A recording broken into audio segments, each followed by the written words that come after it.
Well, dear Dr. Figalli, first of all, I would like to thank you to be open to this interview. Just to give a brief context, in this interview, we will be discussing questions that students from my university, from the Universidad Nacional de Rosario in Argentina, asked you. And so it would be just like an interaction between students and you, and just to see how you react to these questions. So, how to introduce you? So, of course, the straightforward way would be to present you as one of the most recent field medalists from 2018. But I have a question that I think would be interesting to introduce you to let you introduce yourself. And with that, I would like to start directly. Are you okay with this? Yeah. Wonderful. So, Yeah. first question would be, what is your role in society? What is my role in society? Well, first of all, I'm a mathematician. I work as a professor of mathematics at ETH Zurich. So I would say the first role as a mathematician, as a professor in a university, is on the one hand to do research, research in mathematics, but also very important is the teaching experience. So I teach here at ETH. I give classes to students, and so there are the two aspects, right? The research aspect and then the more didactic aspect of mathematics. So I would say that's the broad question, but that applies, I would say, to to most of us who are, mathematicians in a university. So, as you said, that would be just like the classical approach of a mathematician. But in your case, I would say that you're not a general mathematician since you were awarded the Fields Medal. Did your role change somehow with this, or did your approach to society in your role as a mathematician change with the award, or did it not? Yes, it did. So,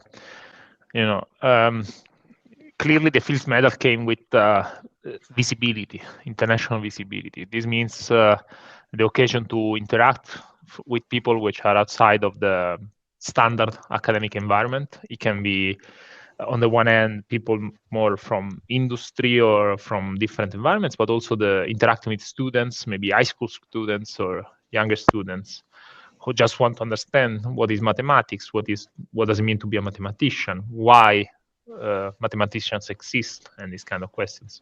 So in a sense, yes, the role changed because I had many more interaction outside of just simple academic world. And it's very interesting, very rewarding. The fact of showing that mathematics is still, for instance, a very active discipline where you can still do research and it has applications. So, many people don't even know that mathematician exists outside of the academic world. They just think that mathematics is stuck to what we learn in high school, and therefore, mathematicians are not so important.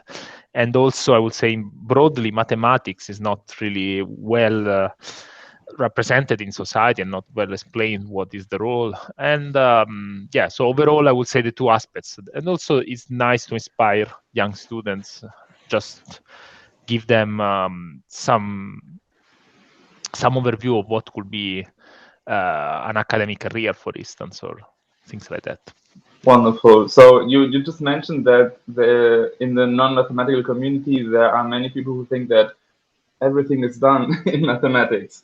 Yeah. And what do you do when you get these approaches? Do you share something about your own research, or do you tell them something in general? I would say both. So I think there are two things, right? There are the obvious examples that one can that one can share with people. So for me, obvious examples are the fact that so mathematics is fundamental. Like if we think now the fact that we can, we have digital signals, so we can, for instance, record with a camera what is happening and then send it online and then see each other through speak to each other with a microphone. That's all based on the idea that you can transform sounds into digital signals, and then digital signals can be sent. So this is the basis of Fourier analysis, right? And this is a very important topic in mathematics. It was developed in the 19th century, so way before there was any application of this kind. Still, it has revolutionized society. And I think another example that I like is more the theorems in number theory about prime numbers that have been done roughly in the 17th century and have been applied roughly since 40 years ago to cryptography. So the reason why I like these examples is not only to show that mathematics is important, but also that pure mathematics, so the fact of the fact that there exists still curiosity-driven research is also very important, because that is through curiosity-driven research that sometimes you can develop find results, develop theories that perhaps will have application 100 years later or even more. Still, when they find their application, these are revolutions. So this is a fact. Then, of course, you can go to more concrete examples, like just thinking the fact that mathematics is behind a lot of research done in machine learning now, or artificial intelligence. So this is like clear. There is a problem is artificial intelligence, machine learning, how you train neural networks, and so on. These are examples that one can explain to people. It takes a bit of time, but you can explain what it is. But and it's clear that there is mathematics behind it. But in some sense, this is what it's more of an applied research. So there is a problem, I'm trying to solve the problem now. So people see very well the reason for that. They sometimes have more difficulties to accept that there is research which is not driven by application. So I think it's important to give both faces of the medal, right? I mean, it's wrong to think that any of them could exist without the other. I think it's the fact that there are applications. It's important because then you have a goal. Perhaps what could be interesting theory to develop. So in some sense, applied mathematics inspires also research in pure mathematics. Vice versa, pure mathematics, it's fundamental for the development of applied math. So they really go together. And concerning your research, so your award was given for your contributions to optimal research and optimal transport and its applications to partial differential equations, probability, and so on. Was it a more curiosity-driven research or the other way around? I would say for me it was mostly curiosity-driven research. Really, I was fascinated by these problems. They had applications, but more applications still in the pure math world. So still the application to other area, like optimum transport. I found it fascinating that it could be applied to geometry, to inequalities like supermetric inequalities, Sobolev inequalities, which are important tools for other applications, but still, it's not something you apply there on the spot. And I found them beautiful questions, very interesting for me, and then that was the reason for me to study them. Wonderful. And when you are working, when you're researching, how do you feel when you obtain a big result? Is it just like, do you need some time to click in? Do you know when you get an important result of your research, or how would you describe that process? Well, it's usually a long process made of a lot of time made also of frustration because it takes a lot of time to get a result. So, usually you have a question that you want to study. Perhaps you split it into intermediate steps. You don't know how to get the full results. You say, well, okay, I don't know how to do that, but perhaps let me simplify the questions and let me try, easier problems. And then you go by steps. You try to solve them. Sometimes it works, sometimes it doesn't. And so it's very rare that it's like a eureka moment. It's more like really hard work for many, many years. It can last. Sometimes, most of the time, I will say we don't get an answer to the question we asked ourselves because Usually they are difficult problems, and you just accept it. It's the way it is. So I think I would say frustration is part of the game because we are trying to do something innovative. It's we have just to accept. And so I try always to maybe to have more than one problem on the table, because if I had only one, I will get stuck for several months. Then probably I will get depressed. So I need to see at least a bit of light somewhere, and then you just go on. I like also both to think by myself, but to collaborate also with people, because there is at least interaction with other people, and this interaction is also very fruitful, even just for a psychological level. I mean, there is the Matemática, but also the fact that you are together with someone else, you share ideas, you talk to each other, you motivate each other. That's also very nice. So there is no recipe to do math. Each mathematician is different. I would say the way I do mathematics is different from the way many other mathematicians do mathematics, and there is no right way of doing mathematics. I would say everyone needs to find its own way, generally in research, and just try to enjoy the process as much as possible. Because, as I said, unfortunately, it's a challenging process made of difficult times, and so one has to find good motivation in it. Usually it's because of the excitement, because we want to solve the problem, because we are fascinated, because it's something that passionate us. That's the goal. So I would say that it's important to have a bit of passion more than anything. Then the rest is hard work. Wonderful. So you just talk about passion, and there I think that connects beautifully to the next question a student asked, and it is if you remember the last time you felt touched or moved by mathematics, where you had an emotional bond with some mathematics you read or did. Yeah, I don't know if there. Yeah, I don't know. I mean, I think usually it's with the most recent one, right? So, I wouldn't say. Yeah, I mean, usually sometimes is when you find that proof that was missing to conclude an argument, to make everything, all the pieces together work.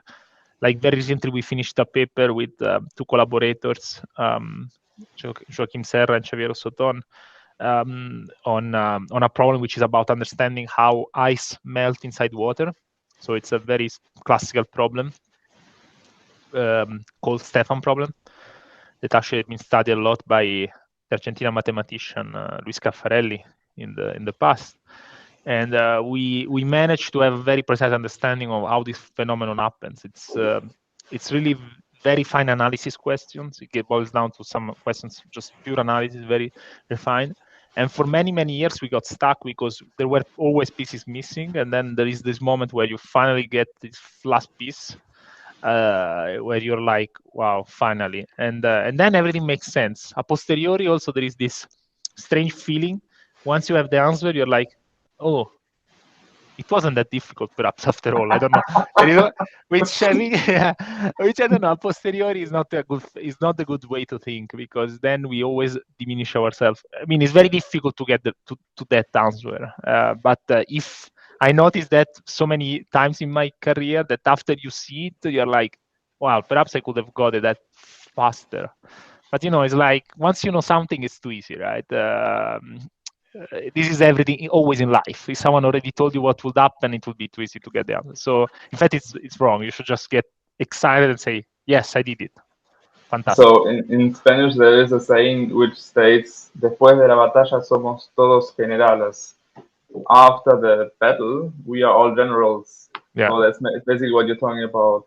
I think another, in particular in my case, after I have an important result, I just need some time to click in and to really realize that the job was done. It's just like a moment of realization is always there as well. Of course. Yeah. At the beginning, you are not even sure it works. Sometimes when I get a proof that I think it works, then most likely I will say, okay, I stop here for today and I don't want to think about it anymore. So I go to bed happy and believing that I did it. If I have to have a bad news, let's get it tomorrow morning. At least I sleep happy for tonight. And then you're never sure until you check it to the last moment. It takes time to realize even. I agree with you.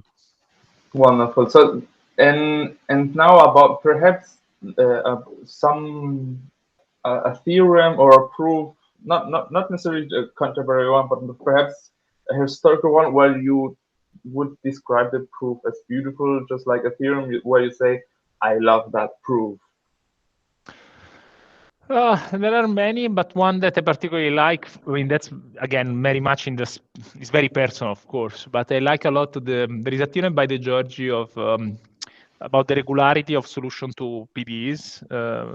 It's something that has been the key step to solve one of the Hilbert problems. So it has been around for many years, and then De Giorgi kind of found a very elegant argument to fill this gap in the 50s. That then was also solved independently, roughly a bit more than almost 2 years later by John Nash, because he wasn't aware that De Giorgi had already solved it.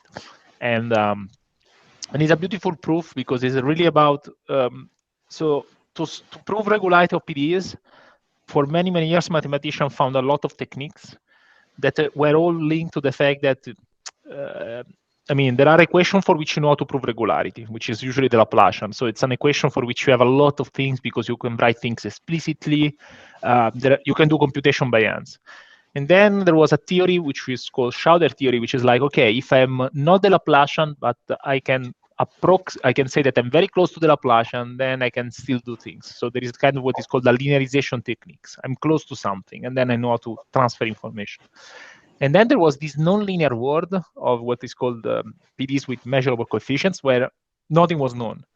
And one had to come up with new idea. And the proof of De Giorgi of regularity for this kind of PDEs, it's very elegant, and it brings so many short ideas that all together have been applied for the next 60 years in my field. So like the De Giorgi techniques are always there. People just say, oh, we use the iteration of De Giorgi. We do that. It's like you can explain the proof in 2-3 hours. I do it in my PD classes. And but that core of ideas has been so influential. So that's one that I like personally. I don't say that it's the most maybe relevant. I mean, mathematics is broad and there are fantastic results in many areas. But it's the kind of idea that then I found it so much back in my research. That's why I like it particularly. But yeah, it's very personal. And As it should be with concepts like beauty. Of course, it has to be personal. Well, to shift a bit the principle, the subject of the conversation, we have here some questions about what mathematics is in society, what the role of it is. So I think we could say that many years ago, like at the beginning, mathematics was more something for mathematicians, perhaps, or what mathematicians did not directly change the lives of society, at least not as much as it does today.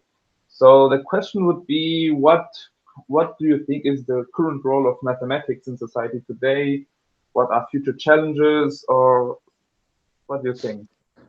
Well, mathematics now, it's very active. I mean, it's very prominent in society because there is technology. Mathematics comes with all the technological developments that we see from engineering and many things, but now from computer science and all the recent. I mean, the most classic examples again is artificial intelligence.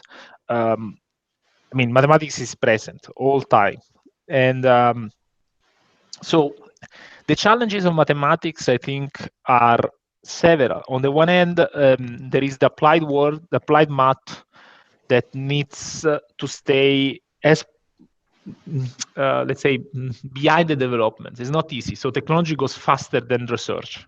And in some sense, that, let's say, fundamental research, not applied research, but fundamental research.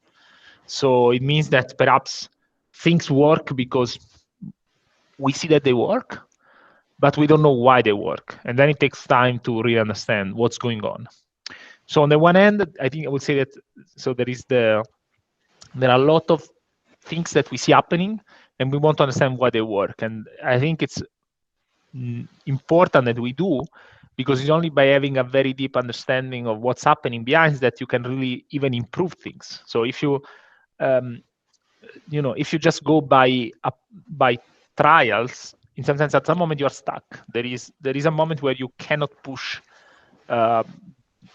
even the technology further, because in some sense you're not going in a consistent way. You don't have a deep understanding. You cannot even understand where to improve. It's like when they say, "Oh, we have reached the barrier now of computational powers."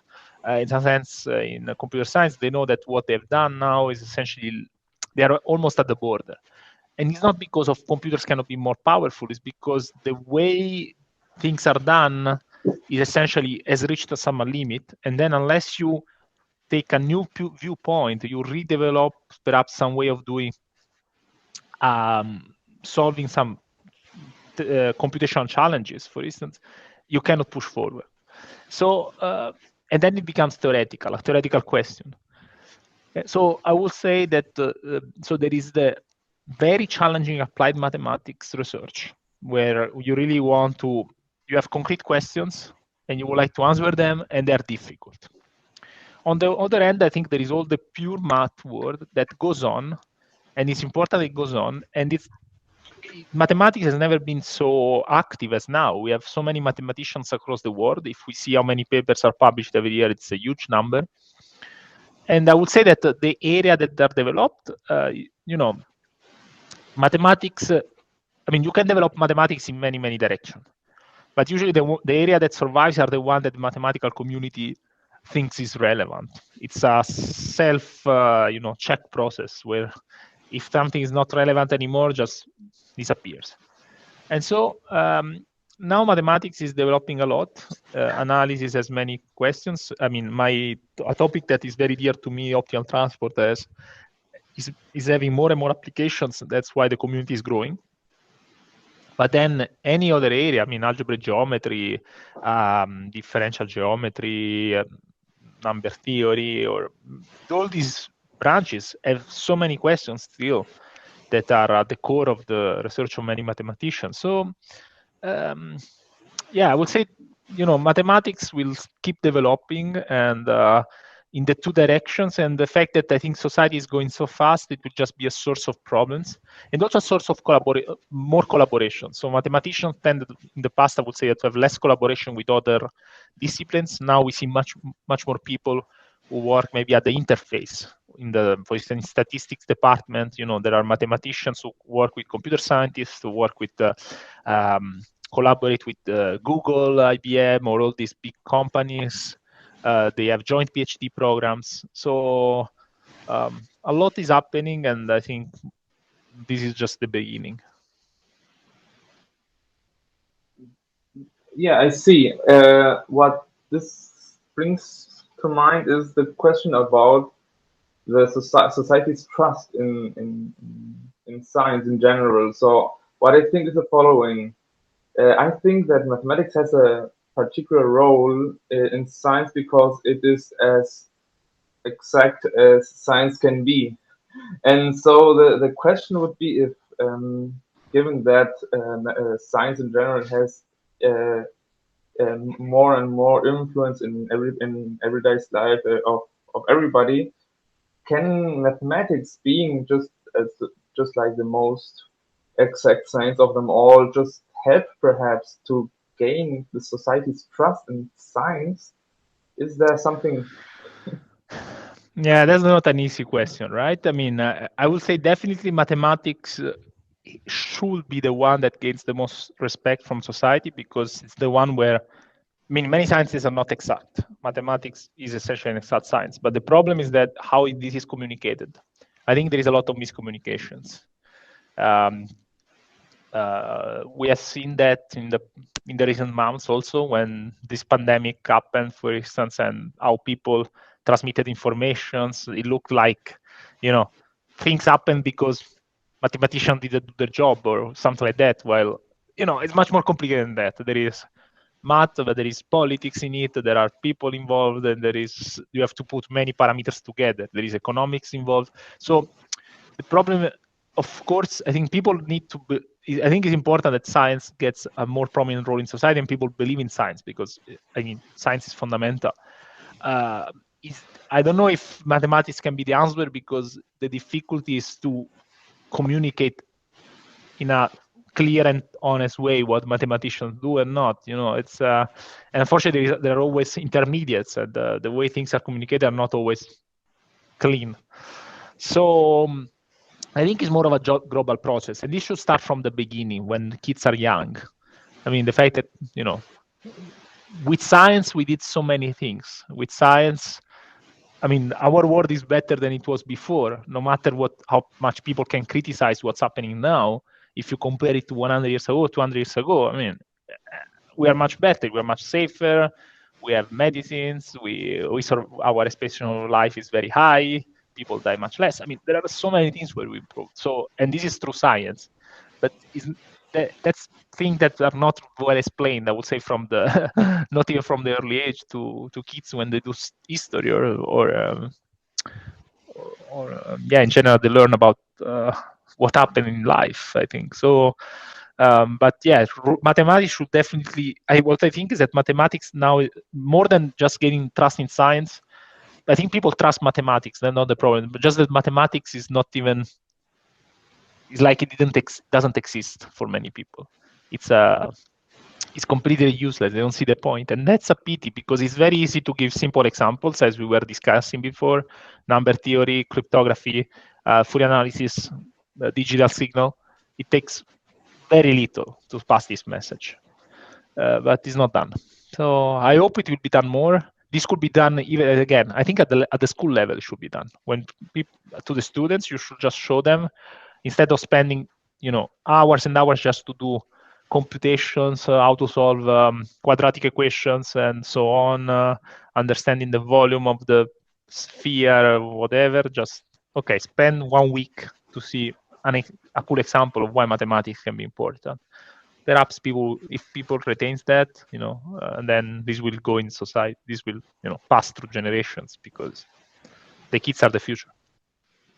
So I take two important things from your answer. The first one, you said that there are many mistakes done in communicating mathematics, and that in that sense, I think what you're saying is that there is also a big fault or work to be done from the scientific part, and the messengers in between, which of course implies a lot work to be done. And the second part was about young people, and how, of course, if I think of school, I in Argentina in particular, but I know that's a worldwide problem. Mathematics is not seen as a beautiful subject only if you are good at it. So I think there, as you said, we could have a far more interesting approach, since mathematics has so much to give. Perhaps not so what I think is that there are many simple examples of why mathematics is interesting, beautiful, and worth to be worked at. So with that, you basically answered one of the questions I had here. So just to finish, I have one last question, and that would be more like, if you can give young students in mathematics, but also in related subjects, advice about perhaps what would you recommend them to do, if there are particular advices, career advices for them in mathematics. Well, so first of all, my message is follow your passion. So I think mathematics is, it's. I think mathematics, it's something that I don't believe the theory that mathematics is just for few people. I think mathematics could be for more people. Just people get discouraged very quickly from young age, and that's also the bias why we have more boys than girls doing mathematics, is because society essentially this old belief that mathematics is for boys, and therefore it just self-supports itself. But so there is a problem on this thing. But let's say if you are passionate about mathematics, I think is a great topic to study. It's very, very broad, very, very rich. And the fact also is that much more with respect to the past, even at the end of a degree in mathematics, so after you've done a bachelor or perhaps a master, you can go to, for instance, to the private world. There are so many jobs. which are perfect for mathematicians. So it's not that mathematics means spend your life doing research. I mean, there are many ways to which mathematician can contribute, right? So one can go to the applied companies. There are so many companies now that value research in mathematics. There are, of course, the obvious choices also in finance, like banks, they want mathematician, but also tech companies like Google, Microsoft, Facebook, IBM, and so on, they want mathematicians. So I would say that it's now that the training of a mathematician is something which is very much valued in the industry. Instead, if you go to academic career because you like, I think it's a fantastic opportunity. It's a fantastic career. I encourage people to do that if they like it.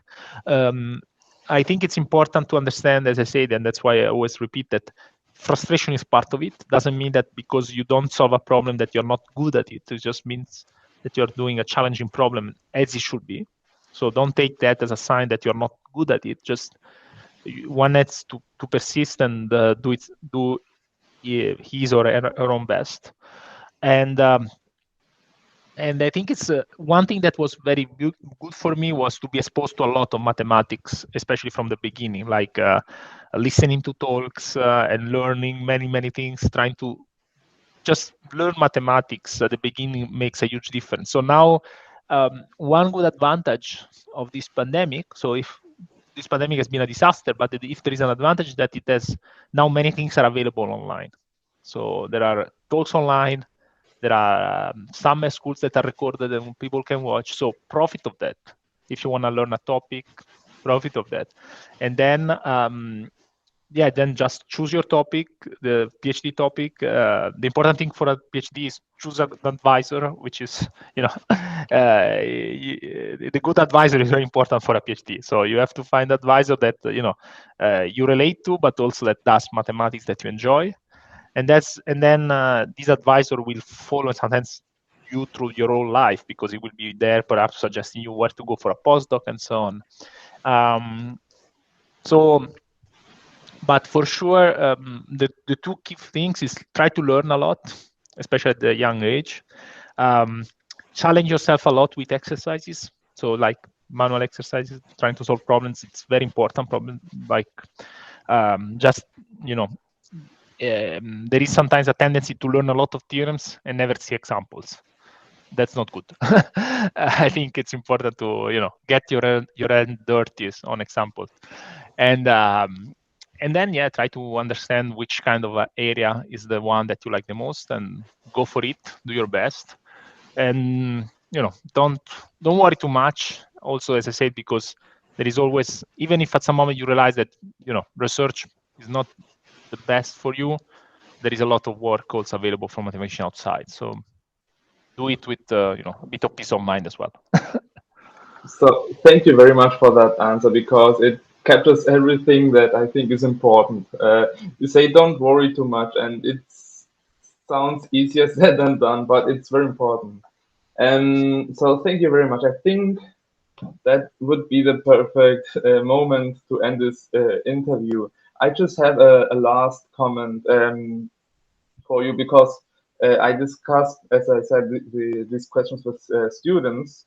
And there was one particular thing that one student said that I wanted to share with you. And it was that, so we have a very, society has a very clear idea of how a mathematician acts, how a mathematician behaves, and how social a mathematician is, and people think of a mathematician as someone who works alone and something like that. And in the video or for when you were awarded the Fields Medal, there was a particular video dedicated to you, and the video starts with you with friends and family. And in particular, that was something very beautiful, because it just not only humanizes mathematicians, but also in Argentina, of course, family is very important, and eating is just like such a important ritual for Argentinians, in family and sharing life with family while eating. And so that was something that one student told me that they liked very much about that video. That I just wanted to share this with you. Oh, thank you. Yeah. Well, and we understand each other. It's very much Italian as well. This, conviviality around food and family and enjoying them.